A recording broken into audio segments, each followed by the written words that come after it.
নমস্কাৰ বন্ধুসকল, আপোনালোকে জানে যে আমেৰিকা, ইজৰাইল আৰু ইৰাণৰ ভীষণ যুদ্ধ চলি আছে আৰু ইয়াত আমেৰিকাই বৰ বেয়াকৈ ফচি গৈছে। আৰু ইয়াৰ কাৰণ হ'ল আমেৰিকাই ভাবিছিল যে ইৰাণৰ সুপ্ৰিম লিডাৰ আয়াতুল্লাহ খামেনেইক আৰু তেখেতৰ যিসকল লিডাৰ আছিল সকলোকে একেলগে মাৰি ইৰাণে এদিন দুদিনৰ ভিতৰতে চাৰেণ্ডাৰ হৈ যাব আৰু সেই ইৰাণৰ গোটেইবোৰ তেলৰ যি দায়িত্ব আমেৰিকাই লৈ ল'ব।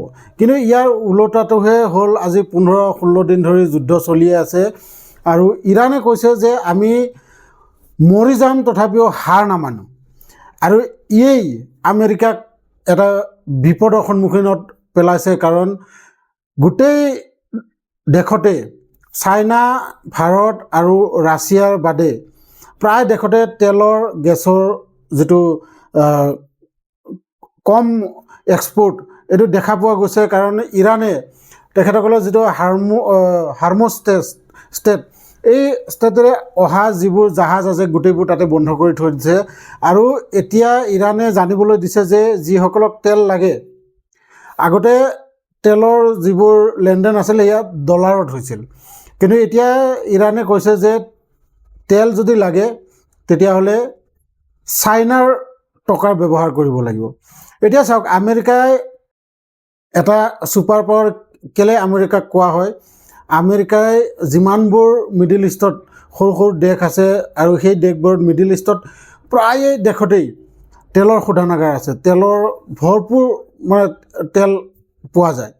আৰু সেইবাবে আমেৰিকাই আফগানিস্তান হওক বা চিৰিয়া হওক এনেকুৱা বহুত দেশত আক্ৰমণ কৰি তেখেতসকলৰ সুপ্ৰিম লিডাৰবোৰক মাৰি পেলাই সেই তেলবোৰত তেখেতসকলে দখল কৰি লৈছে। আৰু সেইবাবে তেল প্ৰায় আমেৰিকাই কিবা এটা পাৰ্চেণ্টেজ সেইবোৰৰ পৰা পায় আৰু এয়া হ'ল ধনী হোৱাৰ এটা ষ্টেপ। দ্বিতীয় ষ্টেপ হ'ল ডলাৰ গোটেই পৃথিৱীতেই তেল যোনে বিক্ৰী কৰক বা যোনে কিনক, তেলৰ বিপৰীতে আপুনি ডলাৰ দিব লাগিব। আৰু ডলাৰ কাৰ তাতে আছে? আমেৰিকাৰ তাতে।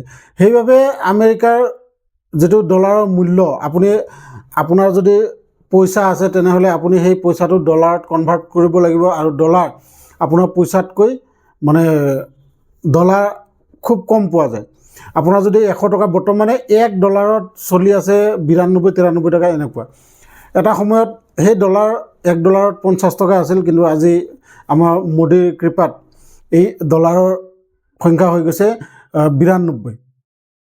গতিকে এই ডলাৰ আপুনি ব্যৱহাৰ কৰিব লাগিব। কিন্তু ইৰাণে এতিয়া ৰাজনীতি খেলিছে কি, এই আমেৰিকাক আৰু অলপ ডাউনফললৈ লৈ যোৱাৰ এটা প্লান। আৰু ইয়াত ছাপোৰ্ট কৰিছে চাইনা আৰু ৰাছিয়াই। আপোনালোকে জানে যে ৰাছিয়াই ইউক্ৰেইনৰ সৈতে যুদ্ধ আজি 3 বছৰ ধৰি চলিয়ে আছে। এই যুদ্ধ শেষ হোৱাৰ নাম লোৱা নাই। আৰু ইয়াৰ ফলত লছ কাৰ হৈছে? লছ দুয়ো পাৰ্টিৰে হৈছে। কিন্তু ৰাছিয়াই যেনেকৈ তেখেতৰ দেশখন উন্নতিৰ পথলৈ যাব লাগিছিল তাৰ আধা পইচা খৰচ গৈ আছে এই যুদ্ধৰ নামত।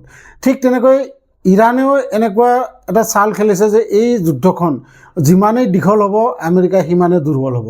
কাৰণ ইৰাণে সৰু সৰু ড্ৰোন কিছুমান, সৰু সৰু মিছাইল কিছুমান অন্য দেশত আক্ৰমণ কৰি আছে। আৰু এই সৰু সৰু মিছাইল, এই সৰু সৰু ড্ৰোনবোৰ ওপৰতে নষ্ট কৰিবলৈ আমেৰিকাই খৰচা কৰিবলগীয়া হৈছে বহুত কৰোৰ টকাৰ কিছুমান মিছাইল। আৰু সেইবাবে আমেৰিকাৰ ইৰাণৰ তুলনাত খৰচা বেছি হৈ আছে। আৰু ইৰাণৰ ইমান সৰু সৰু ড্ৰোনবোৰ ইমান পৰিমাণে আছে যে আমেৰিকাৰ গোটেই মিছাইল শেষ হৈ যাব তথাপি এই ইৰাণৰ ড্ৰোন শেষ হৈ নাযায়, বা ইৰাণৰ সেই সৰু সৰু মিছাইলবোৰ শেষ হৈ নাযায়। গতিকে এটা কথা চিন্তা কৰিব গ'লে বৰ্তমানে আমেৰিকাই এনেকুৱা এটা বিপদত পৰিছে যে 2 নাৱত 2 ভৰি যেন হৈছিলে। পোনপ্ৰথমতে আমেৰিকাই ইজৰাইলৰ সৈতে মিলি সেই তেলৰ বাবে, যাতে তেলৰ যিবোৰ শোধনাগাৰ আছে ইৰাণত সেইবোৰ যাতে আমেৰিকাই দখল কৰিব পাৰে। আৰু সেইবাবে ইজৰাইলৰ লগত লগ হৈ যিটো সুপ্ৰিম লিডাৰ আছিল তেখেতক মাৰি পেলোৱা হয়। আৰু ইজৰাইলৰ দুশ্মন হ'ল ইৰাণে যাতে নিউক্লিয়াৰ পৰমাণু বম যাতে তৈয়াৰ কৰিব নোৱাৰে, এয়া আছিল ইজৰাইলৰ দুশ্মন। সেইবাবে কিন্তু ইজৰাইলে এনেকুৱা কাম কিছুমান কৰি দিছে, তেলৰ যিটো শোধনাগাৰ ডিপু তাতেই বম পেলাই ভীষণ জুই তাত জ্বলিছিল, আৰু সেই জুই জ্বলাৰ পিছত আমেৰিকাই কৈছিল এয়া আচলতে আমাক ইজৰাইলে জনোৱাই নাই যে তেলৰ শোধনাগাৰত তেখেতসকলে কিয় বম পেলাইছে। আৰু এয়া আমেৰিকাও ভবা নাছিল যে ইজৰাইলে কেতিয়াবা এনেকুৱা কামো কৰিব বুলি।